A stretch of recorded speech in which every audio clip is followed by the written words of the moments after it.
dari Prodi Ilmu Komunikasi. Di sini saya akan menjelaskan sejarah filsafat Islam. Sejarah pertama kali Islam bersentuhan dengan ilmu filsafat terjadi sekitar abad ke-8 hingga abad ke-9. Selama masa dinasti Abbasiyah, saat itu pusat kekhalifan Islam berpindah dari Damaskus ke Baghdad, yang berkembang menjadi pusat intelektual dan budaya dunia Islam. Pada masa ini, filsafat Yunani mulai diterjemahkan dan dipelajari oleh para cendekiawan Muslim. Berikut adalah beberapa poin penting yang menjelaskan bagaimana Islam pertama kali bersentuhan dengan filsafat. Poin pertama ada penerjemahan karya filsafat Yunani. Kontak pertama antara Islam dan filsafat berasal dari proses penerjemahan karya-karya filsafat Yunani. Pada masa Khalifah Al-Ma'mun memerintahkan 813 sampai 833 Masehi. Lembaga intelektual bernama Bait al-Hikmah, Rumah Kebijaksanaan, didirikan di Baghdad. Disinilah banyak karya-karya besar filsuf Yunani seperti Plato, Aristoteles, dan Plotinus diterjemahkan ke dalam bahasa Arab. Para penerjemah Muslim seperti Hunain ibn Ishaq dan Al-Kindi memainkan peran besar dalam mentransfer ilmu filsafat Yunani ke dunia Islam. Selanjutnya, poin kedua ada peran filsuf Muslim awal.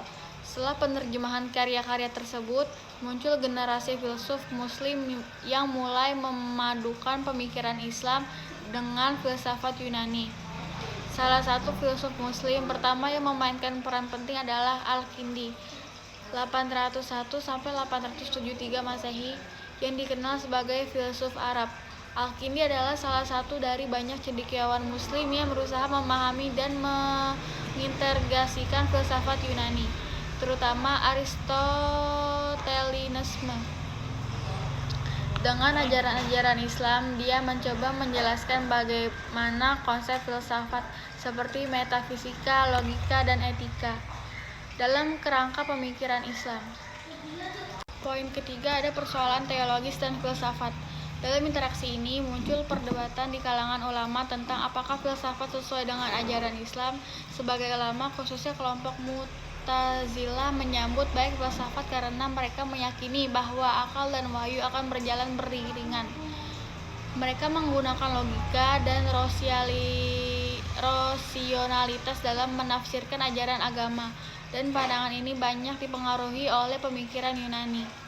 Namun di sisi lain, terutama ulama yang menentang filsafat seperti Al-Ghazali dalam karyanya yang terkenal Tahafut al-Falisifah, keracunan para filosof, Al-Ghazali mengkritik para filsuf Muslim seperti Al-Farabi dan Ibnu Sina dengan alasan bahwa beberapa konsep filsafat mereka bertentangan dengan keyakinan dasar Islam, terutama dalam hal metafisika dan teknologi. Poin ketiga yaitu pengaruh Ibnu Sina dan Ibnu Rus. Dua filsuf besar lainnya yang sangat mempengaruhi perkembangan filsafat adalah Ibnu Sina dan Ibnu Rus. Ibnu Sina 980 sampai 1037 Masehi memadukan pemikiran filsafat Aristoteles dan Plato dengan teologi Islam, dan karyanya tentang metafisika dan kedokteran sangat berpengaruh di dunia Islam maupun Barat. Sementara itu, Ibnu Rus 1126 sampai 1998 Masehi dikenal sebagai komentator utama Aristoteles dan memberikan pembelaan kuat terhadap penggunaan akal dan filsafat dalam Islam. Poin kelima adalah pengaruh dunia Barat.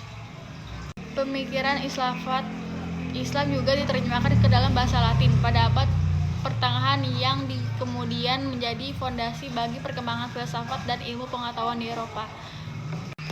Karya-karya Ibnu Sina, Al-Farabi, dan Ibnu Rus sangat berpengaruh pada filsuf Eropa seperti Thomas Aquinas. Sekian kesimpulan Islam pertama kali bersentuhan dengan filsafat melalui proses penerjemahan karya-karya Yunani pada abad ke-8 dan ke-9, di mana cendekiawan Muslim seperti Al-Kindi, Ibnu Sina, dan Ibnu Rus memadukan ajaran Islam dengan filsafat Yunani. Meskipun terjadi perdebatan teologis kalangan ulama tentang penerimaan filsafat tetap memainkan berperan penting dalam perkembangan intelektual dunia Islam dan pengaruhnya menjalar hingga ke dunia barat. Sekian dari saya. Wassalamualaikum warahmatullahi wabarakatuh.